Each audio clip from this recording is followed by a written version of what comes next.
I'm George Affleck, along with Emil Scheffel and Mike Wilson. And we're just going to go and give it a minute or so before we start this training today, which is pretty, if you're a nerdy person like I am about this kind of stuff, you're going to love what we're talking about today, because I think it's a crucial part of what we need to do. So for those of you, welcome to Campaign University and to our bi-weekly live training here in the group. Thanks for being in our group. And I want to, first of all, thank you all for joining us, and also remind those who are in the full course that our Zoom calls on Monday. We'll see you then, our weekly call there. If you're not in our course, you should maybe join it. And you can see the links. You go to campaignuniversity.com, and there's a link to the training course, a full about 60 hours of training that we've created for you on how to win elections. And if you don't have our book on how to win elections, our sort of checklists, you might want to get that too. If you're somebody who's thinking of running, or you know somebody who's running and you're supporting them, it's a really great place to be. So I look forward to see you all. The three of us look forward to those Monday calls, and we'll see you there. So today, 8 steps to chart your winning path. Mike's going to take over for this, and Emil and I will jump in. But this is really focusing on the key parts of when you're thinking of running and doing the research of what it takes to maybe whether or not you should run, or if you are going to run, what do you need to think about? So over to you, Mike. Take it off. Take us away on this magical journey. Yeah, great. Sounds good. Really excited. Thanks everyone for watching live or later on the replay. We are going to look at just a district that we picked. We also use this district in the course. It's the Nevada, the 6th district. But what we wanted to do is come in totally blind. I didn't know anything about the race or the district leading into this week, and just looked at it a couple days later, just like you when you're going for your race. And we'll walk you through some steps in how to chart your winning path. So let's just dive right into it. All right.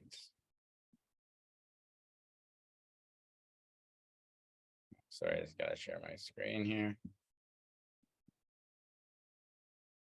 All right.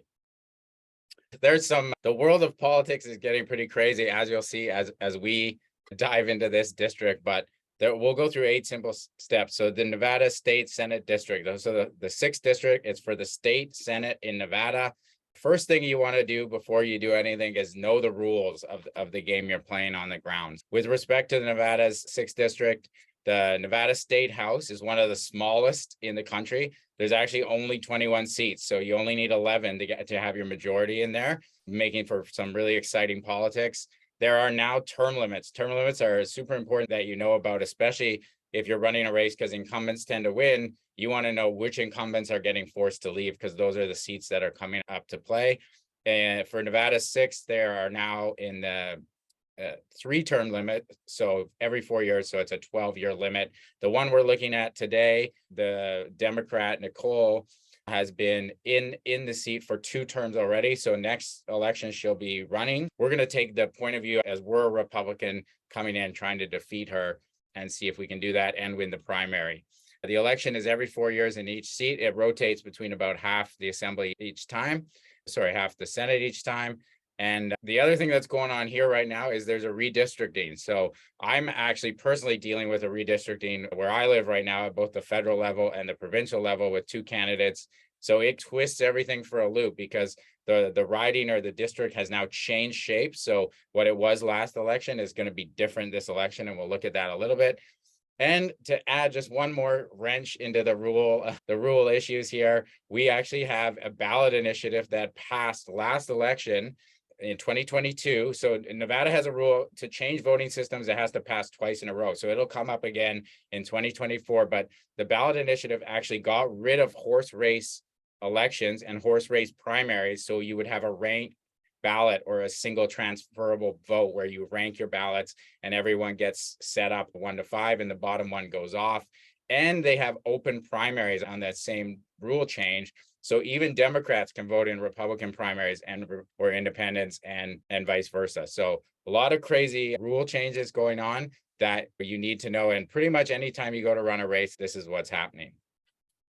Here's where the Senate currently sits. The Democrats have control 13-8. And these are the Democrat we're actually trying to take out is the House leader. So that's one thing to know. So get your rules.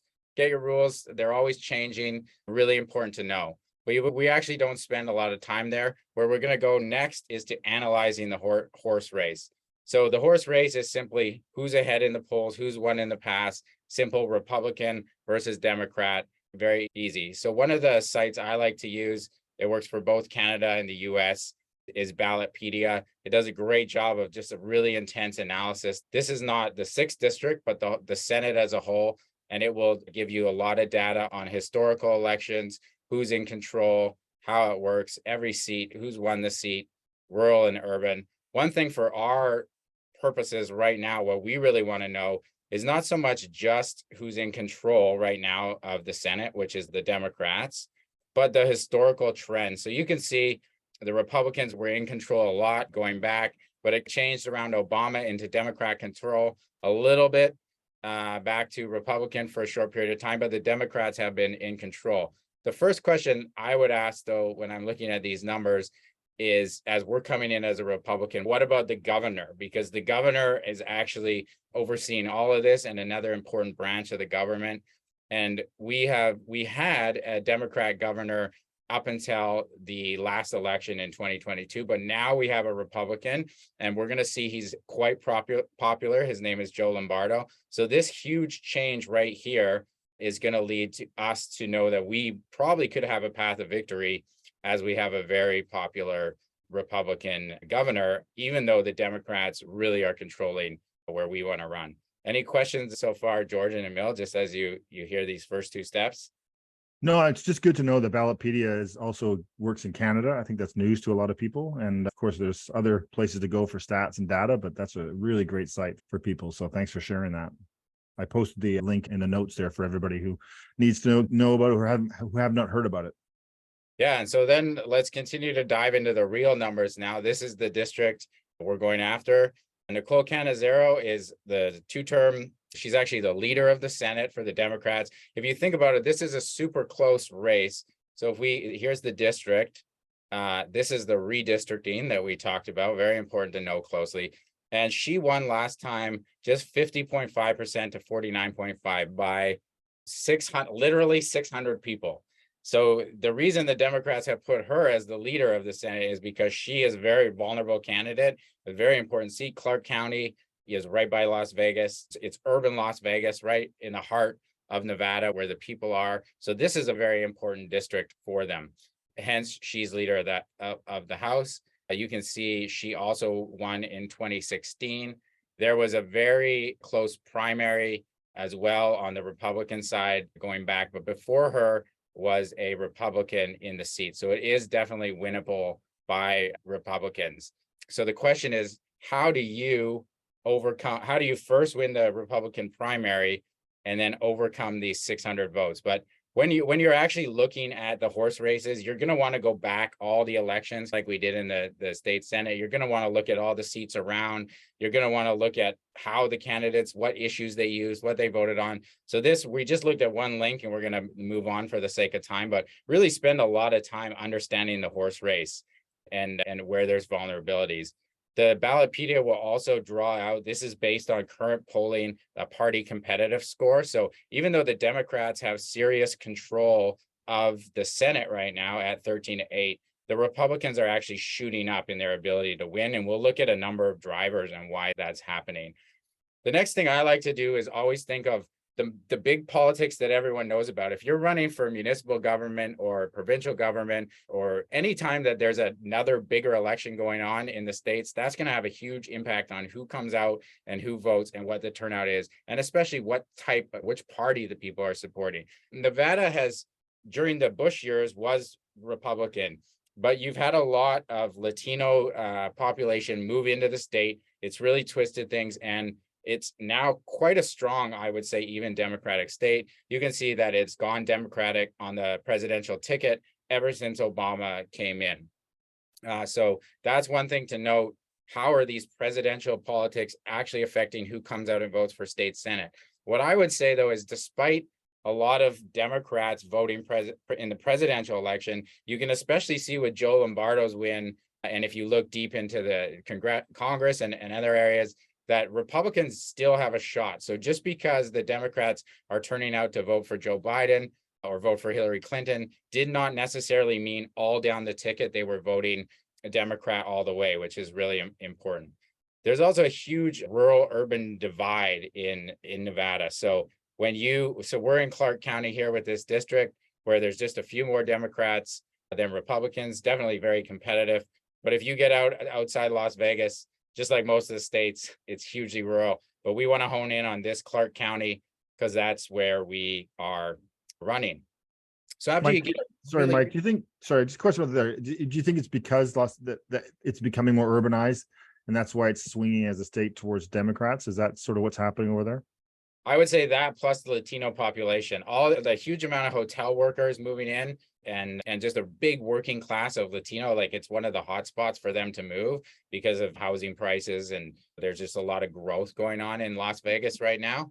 So that's the other factor, I would say. And we can look at, but it's a great question. It leads right into the demographics. So a couple of things I want to show you on the demographics. This is great. So this is Census Reporter. This also census data in Canada, when you dive into it, does break it down by riding too. I always like to get away from all the political sites and all the political polling and find sources on demographics that are completely agnostic and just looking at it from a straight up data point of view. This breaks down the district totally. As you can see, this is the old district. So remember, we've redistricted slightly. It's going to take the censuses longer to catch up a little bit, but here's the age. And one of the big things we're seeing is this growth in Hispanic vote, which is probably why the presidential vote is changing so much.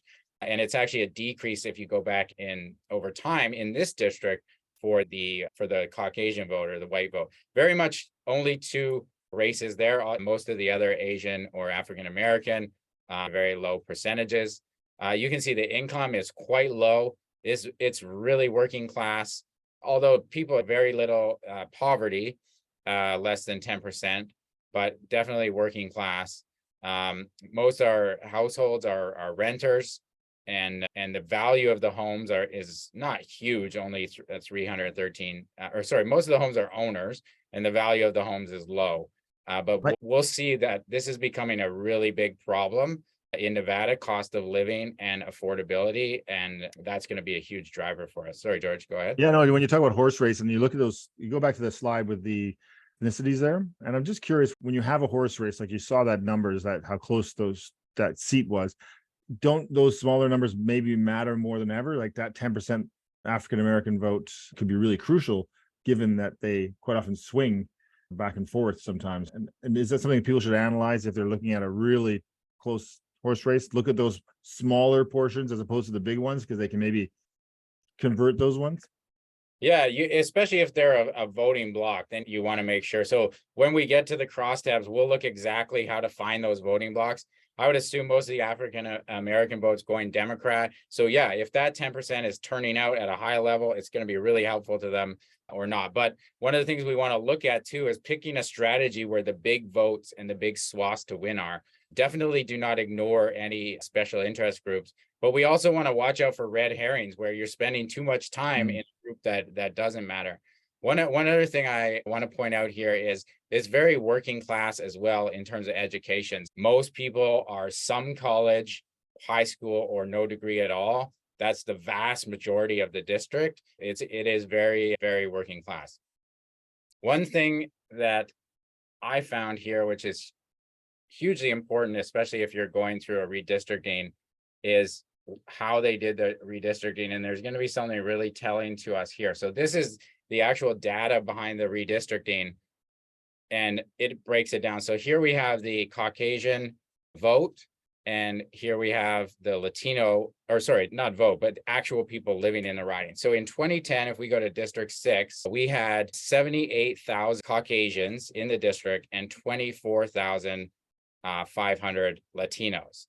Jumping up to our redistricting data, now we have 67,000 Caucasians, so it's dropped by over 10,000, and the Latino vote has gone up by over 50% to 31,000. So since the last census, you've had this huge jump in Latino into the district and a huge exodus of Caucasian people. So all the numbers, and when you're looking at how things are shifting, they're changing based on this new population that votes a different way coming in, and one population going. And we'll look at how that impacts our winning path. All right, now we get into the fun stuff. How do we take all that data and now we know who lives there, what they vote for, who they're like, what their income is, who's won in the past, all the rules. How do we find out if we can win and what should we talk about? I don't know if you remember, George and Amelia, in one of our old polling, we looked at some 2018 Nevada voting. The top issues back then were healthcare was number one, immigration was number two, and then everything else was scattered. And even those were only at 24%, even across party lines and everything. Today, on the ground in Nevada, so this is actually an August poll, and we're going to look at one that was done in May in very big detail. But you can see how jobs in the economy, affordability is just taking off. So it is killing everything else as an issue. And that's going to really inform how we want to run. If you think about it, we have a Republican governor driving the economy and blaming the Democrats who are controlling the Senate for ruining the economy. And they're also blaming the federal or Joe Biden's administration for the state of the economy and inflation. All of a sudden, education has appeared here. Where did that come from? It was a non-existent. Who really cares? It rarely shows up on a big district poll like this. Funny enough, what happened was in January of this year, there was a mother in a school in Clark County, and her daughter, who was 15, brought home an assignment where basically they had a classmate read them. They had to write a pornographic how two people were getting together basically, and then they gave that to their class partner, and their class partner had to read that assignment that their partner wrote, another 15-year-old, in front of the class. And this got out, and you can see education on the Google Trends. It just went crazy at the time. There was also a famous video where the mother came to the school board and she started to read the assignment that her daughter had been forced to read in class. And it was so explicit that the school board cut her mic. Anyway, so this crazy education issue popped onto the map to the point where, and I'm not making this data up, 66% of parents were thinking about or really wanted to pull their parents out or pull their children out of public schools. So it's crazy. But I wanted to highlight this as these are the types of red herrings to avoid. If we it's a salacious issue, you might want to jump on education and parenting and we're after women and all this really matters. But at the end of the day, if we go back here, jobs in the economy is by far killing everything else. It's also a pocketbook issue that really people vote on. The other thing we know is education was 18% here. When we look at crosstabs, which we're going to go into now, it's already dropped down to 16%. So though this was a big issue, it's like a fly in the night pass by issue.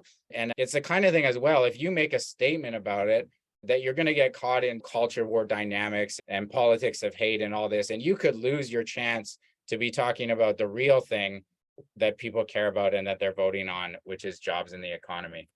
We've talked about this in the past, but it's you can talk about jobs and economy and intersperse education. If you're clever with the way you word it, you can, because of course education and jobs and economy are all connected anyways. But Mike, if this was happening, if this education issue was 2 weeks out of an election, wouldn't you embrace it? Wouldn't that be something you'd jump on that and ride that way for the 2 weeks before an election if you saw that polling numbers on an issue specifically like that? I would say you would make a quick statement that was very clear about your position, but then stay on your winning path. And let's talk a little bit about that relentless discipline right now. So you see this poll we have here, which was a Nevada independent poll. So we have the exact same poll from a couple months earlier, but we're able to find crosstab data on it. Crosstab data basically is really important to your analysis, and we're going to dive into it a little bit now. What crosstab data is, take the poll, so the poll that we just saw, but it analyzes it based on gender, region. This one's actually great. Age, combined age, party you vote for, ethnicity, education, what you think of Nevada, and on. So there's a huge amount of important numbers in here for us. And what you're going to want to do when you analyze crosstab is, for every question, for instance, Joe Lombardi, do you support him? Right now, that's sitting at 51% support. It's even higher, but in what we're looking at. So if I see males are at a higher number than 51, then I know that's a group that really supports me. If I see females are sitting lower at 30 or 20, then that's a group that doesn't support me that I need to deal with. So it's in looking at the delta between what the total population number is, and then the different groups across the crosstab that you find your winning path. So let's take a little look at some of the numbers, and then I'll show you some of those interesting crosstabs. But I did a little bit of analysis on the crosstab. So this is the direction of Nevada currently on the right track. So 55% of people right now are saying Nevada is on the right track, and 44% are saying no. Right track, wrong track is the best question to determine how people are going to vote on election day. Despite all the party politics and issue and everything you hear, if people in their heart think things are going in the right direction, they're probably going to vote for the incumbent. If people in their heart think, things are not going well for me and it's getting worse, they're probably going to vote for change, especially when you're dealing with that middle group of people. A right track number, in our case, we have a Democrat Senate, so we do not want them to tie right track with the Democrat Senate, but we have a Republican in the governor's office, so we want them to tie right track to the governor's office and fix a plan. If you take a generic congressional ballot, the Democrats are way ahead, which we see also in the presidential. And if you just take a generic statewide ballot, of course, when you bring in those rural areas, it's a very close race. Here's the issue stuff across the bottom. So you can see education was at 18%. So this is 2 months before the one we just looked at. And the economy was at 35%. So in the last 2 months, the economy has jumped from 35% to 44%. So this is a train taking off in terms of what people are scared about and worried about. Anytime you have the same question asked in 2 different time periods, that's going to tell you way more than just a one shot at the question. Besides the economy, even 2 months ago, none of these other issues, immigration, transportation, national defense, they don't even show up on the radar. Presidential approval across the US right now, Biden is hugely unpopular, and it's the same in Nevada. His strongly disapproves are really high. Fascinating stuff. And the governor approval, as we're going to see, is very high. Some interesting questions I just liked as a data nerd. Right now in Nevada, if you ran DeSantis against Joe Biden, Biden would win 42-41. If you ran Biden versus Trump, Biden would win 47-39. So there you go, if you're a Republican. So popularity doesn't mean necessarily win or lose. You can still win, but be unpopular? Yeah, definitely. Biden's ahead, and it shows the Democratic stronghold. But there's just a huge wealth of information on these crosstabs. What I want to home in on is that delta game that we talked about. So I'm going to find the crosstab on ethnicity, gender. So I want to look at white, Caucasian males and females, and Hispanic males and females, and how they think, what they think of the governor. So we'll scroll down to so this question down here is, when it comes to Nevada Governor Joe Lombardo, what is your approval of his job? What is your approval? So the total approves are 51%, and the total disapproves are 28%. So he's doing great. And if you're a Republican, you want to ride that train. But when we go through the crosstabs, we're going to look now for any crosstab where the approve is way above 51, or the disapprove is way below 28, or going in a wrong direction. So as we scroll, Why would you do that, Mike? Why? because that's showing you a group of people that love the governor way more than everyone else, and they're going to come out and vote, and they're really hardcore. If the number is below, it's a group of people that hate the governor more than anything else, or hate what the governor is doing. So you're really you're looking across for those important crosstabs as you go. So the first one that stood out to me was Clark County. Which is where we are. So obviously with Republicans, he's doing really well. Independent voters, Latino, which is really a key driver for us because we know they're moving into place. His approval is a lot higher, 67%. So that's something we want to watch, because clearly all these Latinos are not just voting Democrat, but they actually like the governor as well. And we see with both male groups, so the Latino males, his approval is 60%, and Latino males, he's 77%, and the white, he's 60%. So these are core groups. But what's going on with the females? We know that the economy was the top driver. So thankfully in this poll, they also asked us a question about how he's doing on the economy. So we can see on the economy, which is the issue we care about, there's an interesting dip amongst females. So we see that negative delta. So basically, Latino males are saying he's doing a great job on the economy, and their Latino females, their wives or daughters or any other Latino female is saying he's doing a terrible job on the economy, or much lower. And the same thing's going on in white, just not as huge delta, but white males are giving him 61% approval on the economy, and then females are dragging the number at 44. So what does that all tell? It means interesting dinner conversations. Yeah, but it also shows that there's this group of people, female, who we know are less so to have their mind made Right. up, that they care hugely about the economy. They're doing the checkbook balancing at night. They're the ones paying for the kids' school, working hard, and they're really feeling the pinch in Nevada. Yet they're somehow, their husbands and the males are saying the governor's doing a great job on the economy, but they're not seeing that. If you could have a campaign targeted at both Caucasian females and Latino females and independent Latinos, and just relentlessly say, hey, Joe Lombardo is the one cleaning up the economy. Look at the Democrat, look at what they're doing in the White House, look at what they're doing in the state. They're clearly the ones ruining the economy. If you want to get the economy back on track, if you want your house, you want to be able to afford rent, afford gas, which is where the pinches are, you need to vote for more Republicans so they can help Joe Lombardo in the Senate actually do what he's doing and keep Nevada on the right track and not take it onto the wrong track like the Democrats are. So I think there's a huge path to victory there. But the opposite could be the case too. Couldn't they?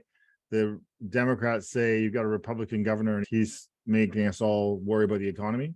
Can you do the opposite? That's going to be the battleground. And I'm sure they do the same analysis and they know. And at the end of the day, whoever convinces the public, especially white females and Latino females, that they're going to do a better job on the economy and your affordability, that's who's going to win the seat. And it's just a guarantee. Looking for your path to victories within the party, you want to be pro-governor. He's doing well. He's the only red dot on the map for the Republicans right now. You have state-controlled assembly and Senate with the Democrats. You have a really popular Latino senator in Washington, D.C. It's a pro-Biden state. So you want to tie yourself to the governor and the great work he's doing and his popularity on the right track in Nevada, and just say, we, within the party, within the Republican Party, we need to make sure that we get a Republican Senate as well so we can help the governor and actually change laws and get things going in our direction. Once you win that primary, you need to be relentlessly focused on Latino women, first and foremost, that are worried about affordability, just making sure that they know that you are the one that's going to solve their affordability problems, not the Democrats. Look at the Democrats. Look what they're doing in Washington. Look what they're doing here. The policies don't work. They lead to inflation. And then Caucasian women are going to be your second audience to drive forward. And that's really a winning path. Always be talking about an economic plan for women, their cost of living, housing assistance, leveraging right track. If you vote for Democrats, you even can use the fear angle. Your cost of living is going to get worse. Inflation is going to keep going up. And then the final step, have relentless discipline. If this was your winning path strategy, what you would always be asking yourself in the campaign office is, how many Latino women did we talk to today? And were we doing a good job of that? And are we talking to them about the economy? So it's that discipline that would actually win you the election. If you got stuck in the education and other issues that are going on, they will become red herrings for you. So always, once you get your winning path, have that relentless discipline. And that's because it's a horse race in this situation, Mike, because if you're looking at another area anywhere in the States or Canada, you may not see that kind of horse race, but you still would use you would still use that same technique, right? Yeah, you still want to use those steps, right? You want to know the rules. You want to know the horse race data. You want to know how different horse races affect your horse race. And then you want to know the issues really well and the demographics. And then you look across those crosstabs. You look for these opportunities. You look for people who really like you or really hate you, like big groups of people. And you find out why they do. And then you try and change that.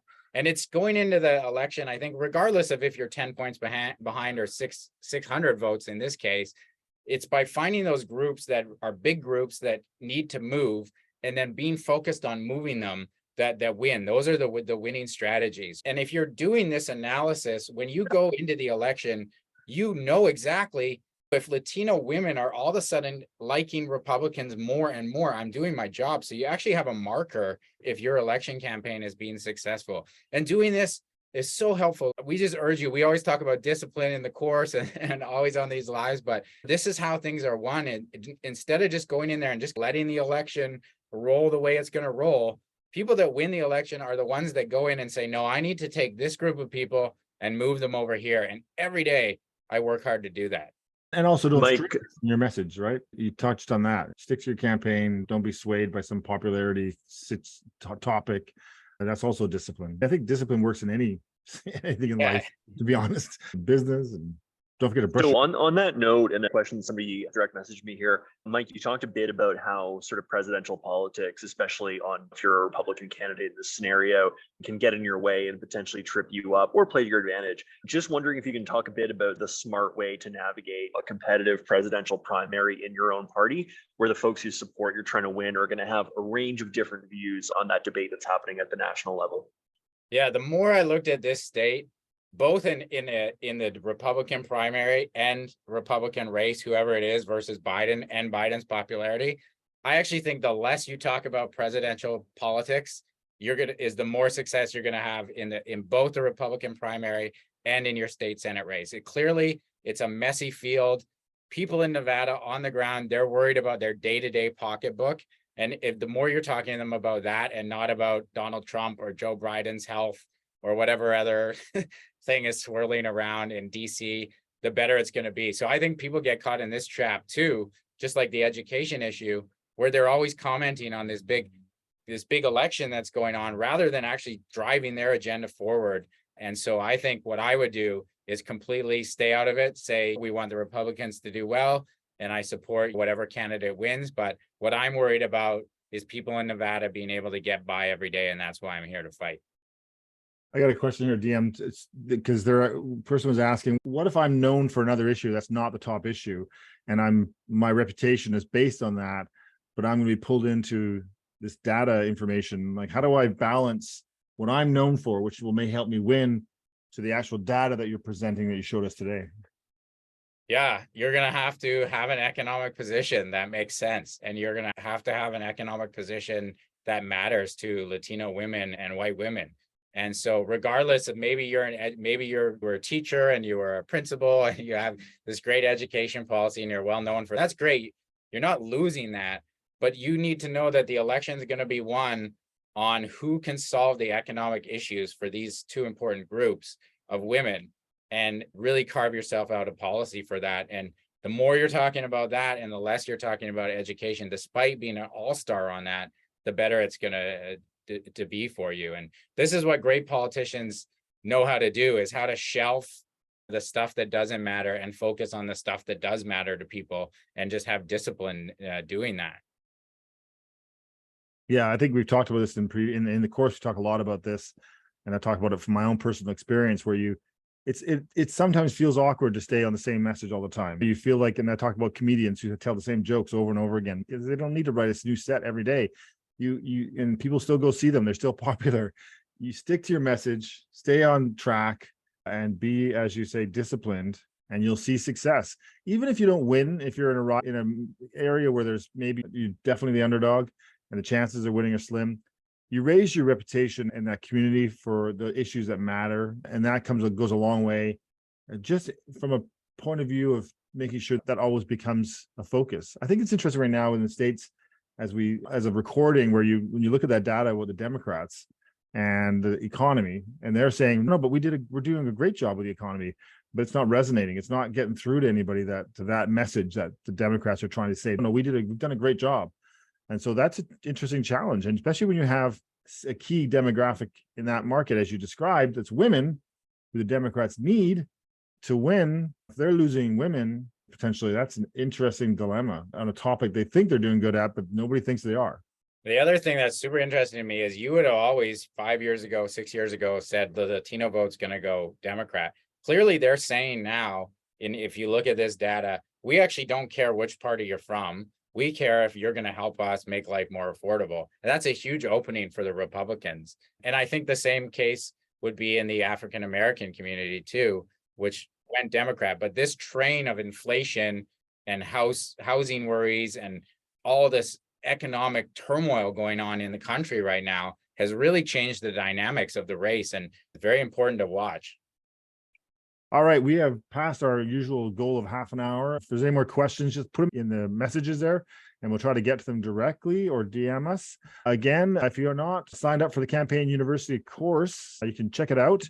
There's a page that focuses on that, and all this stuff that we're talking about, that we talk about in this private group, we talk about in detail throughout this in the course. And so if you really want to get to this stuff without having to wait and watch it in the group slowly, and you can get it all, consume it all at once, especially if you've got an election campaign coming up, which a lot of people do in the next few months or a year. Absolutely, not only in the States, but we have a lot of elections in Canada.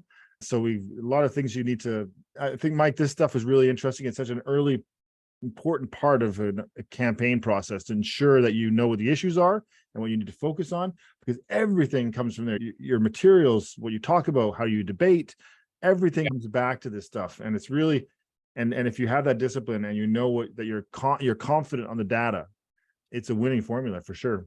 Anything else, Mike, to take back for us to take home with us? Oh, that's great. Yeah. And for those of you that are in the course, of course, we can answer your personal questions around data where you're locally running. We're all nerds here and we love to do it. I look forward to seeing you there. Thanks everyone for tuning in. Thanks everybody. We'll see you next time. Thanks everybody.